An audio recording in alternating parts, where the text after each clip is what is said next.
Hello everyone! In 1 minute, pupunta tayo sa Laguna State Polytechnic University upang maghanap ng sakit sa ulo. Kaya nga ba ng 1 minute? Time management lang, friend! From Lucena City, sumakay kami ng bus at bumaba sa San Pablo Grand Terminal. Makakasama natin sa video na to ang mga person na naghahanap din ng sakit sa ulo. Nang makababa kami ng bus, sumakay naman kami ng jeep, pabayan, at nakiusap sa driver na ibaba kami sa may sambat. By the way, 13 nga lang pala ang pamasahe dito. Nang makababa kami ng jeep sa halagang 11 pesos, sumakay naman kami sa style e-bike. Tingnan nyo, para kaming mga pinitpit na sardinas. Siksik kung saan sikip. Kailangan nga pala nating mag-withdraw dahil ito ang magpapatunay na sasakit ang ulo natin. At syempre, kain muna tayo. Sa tanghaling tapat, pares ang katapat. Eto na, moment of truth, ang magiging simula ng kalbaryo ng buhay ng mga person. First step, pinag-online muna kami para magkaroon kami ng student number.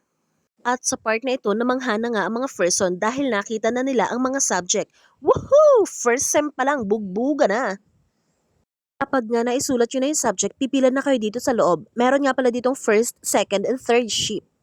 Dito nga pala sa loob, meron tatlong mag-e-evaluate ng mga subject na kinuha mo. After nun, pipila na kayo sa window 7 para sa assessment.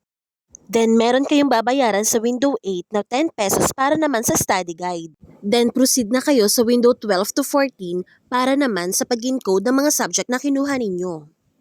Then, proceed na sa window 1 or 3 para na sa payment ng inyong tuition fee.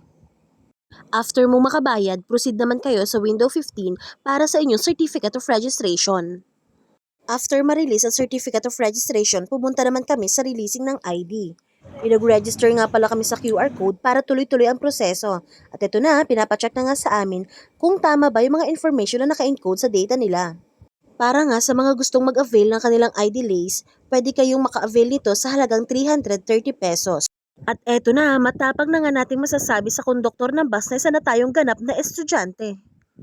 Bumalik nga pala kami sa room 104 para ma-activate yung account namin at magkaroon ng validation ng aming ID and ang aming library card. At dito na nga magtatapos ang inasikaso namin na magpapasakit sa ulo ng mga person. Kinaya ba ng 1 minute ang video natin? Syempre hindi dahil wala tayong time management. Shoutout nga pala kay Sir Arnel dahil nagkaroon kami ng instant free tour guide.